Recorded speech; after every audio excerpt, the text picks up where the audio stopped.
Welcome to another edition of the Trahern Crews show. I'm here with Cynthia, the mother of Isaiah, who was murdered here in the Twin Cities.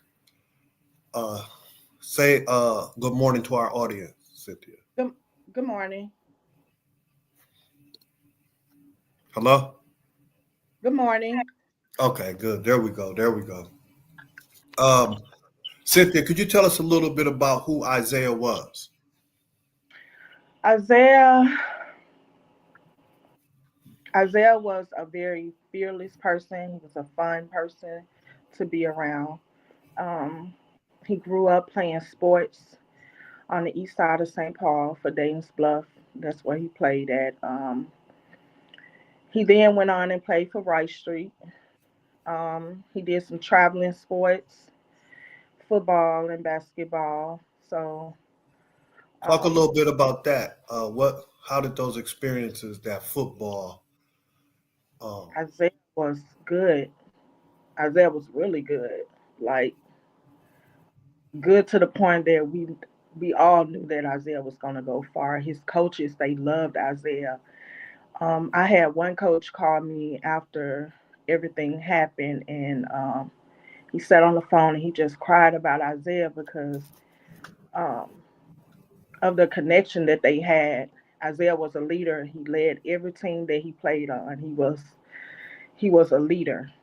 Um, he was stating how he played, how he coached where he live at now, and how he basically tried to mold everyone into in Isaiah.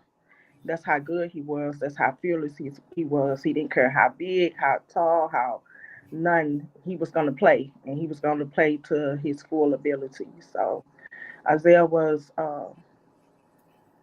He had a good heart. Also, like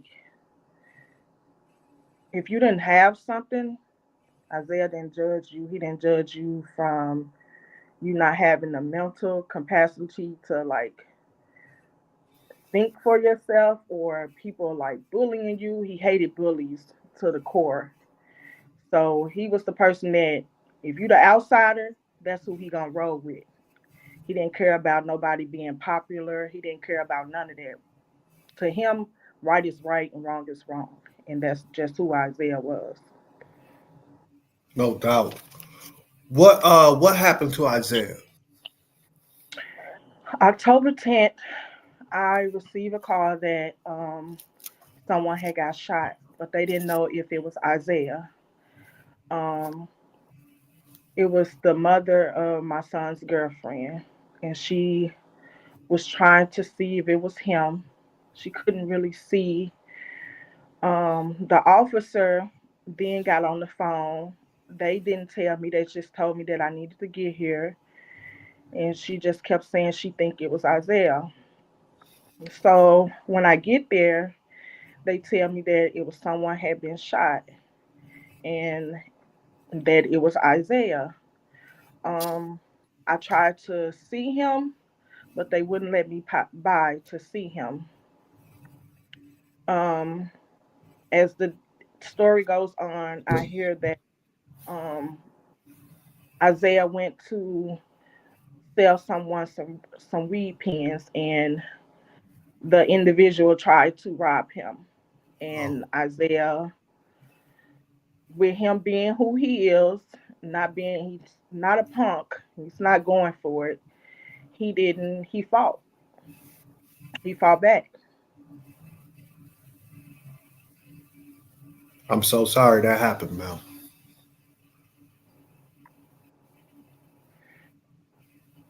And so I, so after that happened, I guess he was shot or He was shot.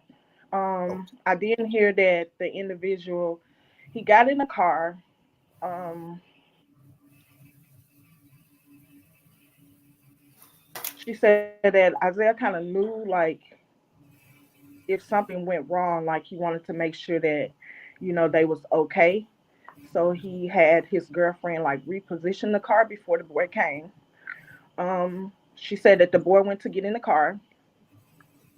She told him that he couldn't get in the car, but Isaiah told her it was okay. Let him get in. So he got in the car. He was in the car talking for a minute to them. Um, she said it was taking him too long, so she snatched the phone and That she was his sent a request girlfriend? from. Hmm. Okay. So, and I don't want to quote anything because I might miss something or Right, get right, something right. wrong. But eventually, the boy pulled out a gun and put it to the back of my son's head. Okay. And my son, he turned around, like basically, "Are you serious?" type thing. And they were fighting in the car. Um, don't know. I'm still trying to figure out like why, because you can go to the store and buy these items. So it's like why? Like it's not making sense to me. It's not making sense to my family. It's not making sense to his friends. It's just like what's going like it wasn't worth it. Right. So So after he was shot, was he still alive, or what happened after that? he And was I know still these are alive. and I know these are hard questions. This is a tough situation, so thank you for um, being open about and telling this story. But community needs to know what's happening. So he was still alive. He ran from the scene and they said he collapsed in the alley. Mm, I was told that the responding officer, I was told this by multiple people at the scene, that Isaiah was alive, like he was fighting. He was alive, he was still breathing. The responding officer did not render aid.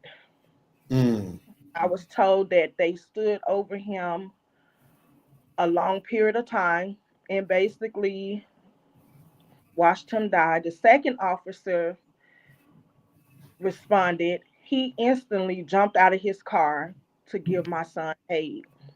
mm. Do you Um, know how long it was about when the second officer arrived from when the first officer arrived? Or?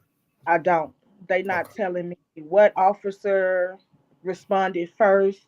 They not telling me what times they got on the scene. They not telling me how long it was before the second officer arrived. They're not telling me nothing. I was told that they were out there working on him the whole time that I was basically out there, and I couldn't see him. I couldn't get to him. I couldn't hold him. I couldn't nothing. And again, so you're saying the first officer showed up and he just stood there for what, about 5 minutes? One guy told me he know it was between 5 to 10 minutes. Oh my God. Another lady, she was like she was scared. She was really really scared, and she came back and she said, and excuse me for my language, but she said, "Them dirty motherfuckers let your baby die. I watched the whole thing from my window. I watched them. He stood there and did nothing." She said so somebody came and told you that the police let She was she was Isaiah die. getting ready. Yep, she was getting ready to leave her house where she packed her kids up, and she said something told her to turn around. She said, "I couldn't do it. I couldn't let it sit on my heart like that." And she turned around, and she that's when she came and she had talked to me and my sister. Wow, that's devastating. So the police, so there was a chance, according to this witness, for the police to save his life. I think the police are supposed to be able to render aid, and Render aid. he stood Right. there and watched. That's what their job is supposed to do. So since that's happened, what kind of information have you received from the Hennepin County Attorney's Office? I sat down with the prosecutor once, me and my family. We talked about Isaiah. We talked about the situation. We talked about the history. At some point, I was told that the boy, basically, his other charges that he had was as a juvenile and that they couldn't see. And then I later have found out that that's a lie. Um, we talked about why they couldn't charge it a certain way. Um, we had questions because Isaiah was shot in the torso, why they wasn't considering it intent because he was shot high on his body. And my thing is, Minnesota is the only place that you're not giving people intent when it comes Mm. to these kids and these guns. Like, what do you think they have the gun for? Like, what did you think he came there for? He came there with a gun. He sat there and pondered on what he was going to do. He intended to use his gun. Like, if I'm trying to understand that you go to rob somebody, what are you saying? Oh, I didn't mean to kill her. I didn't mean to shoot her. I just want, no. At some point, everyone is not going to just let you take something from them. Mm. You was gonna have to kill him, or you would have got it easy from him. But you knew when you got in that car, you knew when you saw my son, you knew when you looked at him that he was not giving you nothing, and that you was gonna have to kill him. When and so have you been able to get any like the police report or any body camera footage of the incident? No, I haven't. From what they told me is, even if I did a request for data form, I still would have to wait for it to be released because it's an open case. And my thing is, I see y'all put out when it's when it's questioning y'all, you put it out to make sure that y'all are in the clear. You don't want to put out that you actually caught the boy. You don't want to put out that the boy was under your supervision with an ankle monitor and you did not Hold do up. your job. Mm. Okay, can you talk about that a little bit?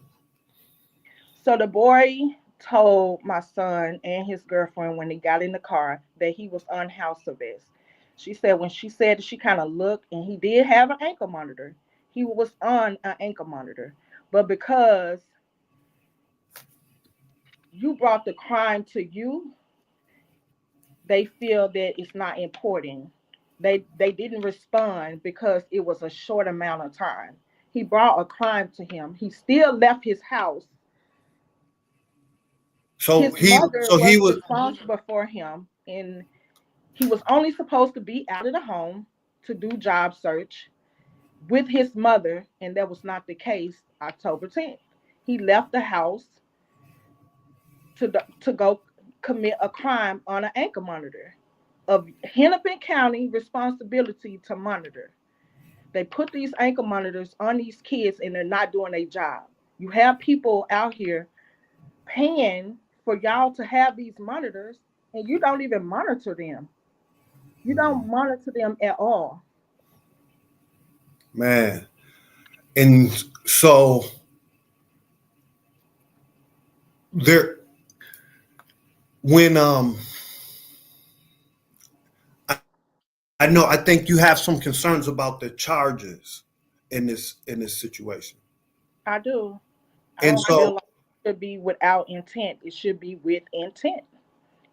He intended to kill my son. You intended to go there and rob him and kill him. man, it's hard, that's hard. And I man, that's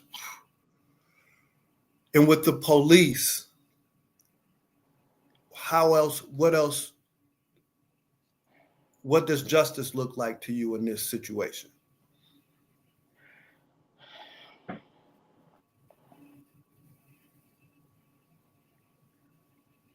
as Isaiah's mother? As his mother,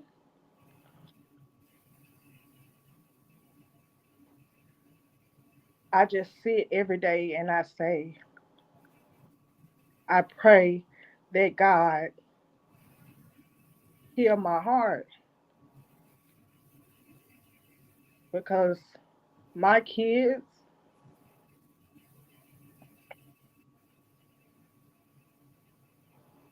I just pray that God hear my heart. And I pray that in the amount of time that he get is enough. When what do you think should happen if the body camera footage shows what the witness said happened with the police officer is true? Everyone should be held accountable for their actions because that's what I teach my kids. Every reaction, every action has a reaction. And it's up to you whether it's going to be a good one or a bad one. So you have to make choices in your life. Everyone that knows me knows that I don't have a gray area. It's either you are or you're not. It's no in between. So it's like everyone that had played a part on my son being hurt, you're going to have your reaction. Man, thank you. This is really hard, and especially knowing that his life could have been saved, and that the police showed up on the scene and did not render aid. Especially knowing that he was on an ankle bracelet in the state of Minnesota's or County was responsible for him, and he shouldn't have been able to uh, go out and interact with your Wasn't son supposed in no in the first possession place. of weapon, which we know that's not the case because they still going to do it. But my thing is that bullshit about, oh, their brain not developed to make good decisions. They laugh at you. They laugh at you. Miss Mary, they laugh at you because these kids are way smarter than you think. Just like what happened with my son. He knew exactly what he was doing. He knew exactly how to get around it. And he killed my son. And you can sit here and tell me it was without intent.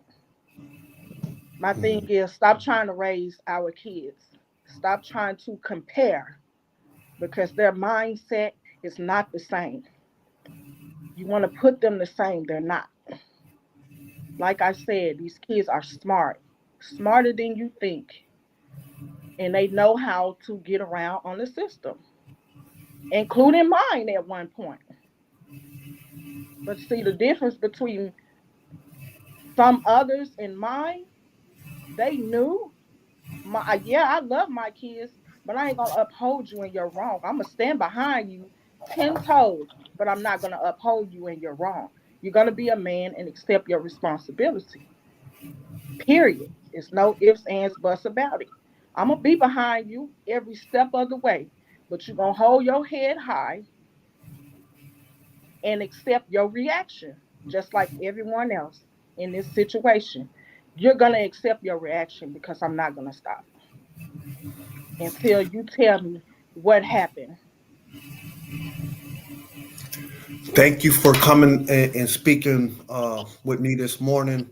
I know we'll probably be having a press conference and some other um, events to make sure to ensure that there's justice for your son, and to also we know that that young black man is going to be held accountable, but also make sure that law enforcement is held accountable for their role in this incident too. So I'll be reaching out to you in a day or so, and we'll be planning those events and stuff that we've been speaking about. All right. If there one thing, if there's a way, if anybody wants to reach out to you, if there's other media or other people who want to interview you, is there a contact you feel comfortable with giving out? It doesn't have to be your cell number or anything like that, but is there a way that people can contact Um, you can contact me. I'm not scared. you? Okay. Well, I'll just So let you give me if you got an email I address or anything. I'll I'll let Give you an know email that address. the apple don't fall far from the tree. Just like my son was fearless, I am too. So my email is cynthia@gmail.com. Thank you. Um, Again, thank you for coming and telling your son's story and your family story. And we're gonna be here with you to help you get justice.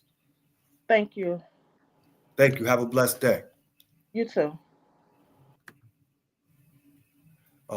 You all for tuning in to another. That was Cynthia, the mother of Isaiah, um, and that it's that's a really rough story and a really rough situation, especially knowing that his life could have been saved if law enforcement did what they were supposed to do.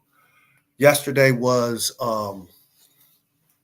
MLK Day, and it was also the inauguration of Donald Trump, BLM Minnesota, and Anti-War Committee, MIRAT, TCC for J, um, Communities United Against Police Brutality, Family Supporting Families Against Police Violence had a car caravan, and it was about 10 below zero, but it was still a lot of people out there.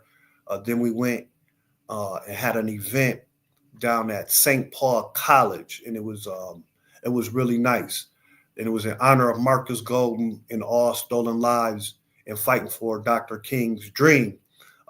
We've been finding footage of Dr. King talking about reparations, demanding reparations for Black people, talking about the war on poverty, right? And we know here in Minnesota, um, Minnesota has the second biggest income gap in the nation, one of the biggest housing gaps in the nation. Um, and so, even right here in ground zero in Minnesota, we still have to continue Dr. King's work. Um, the legislative session has started. We'll be advocating for the Minnesota Migration Act at the state level, at the local level. The St. Paul Recovery Act is moving forward, and we're really excited about the way that's going. So stay tuned. We'll have a lot more updates. Go to blacktvs.com or www.blackwatchtelevision on your Roku channel. We are retooling and relaunching in a big way for 2025. Have a prosperous day. Peace.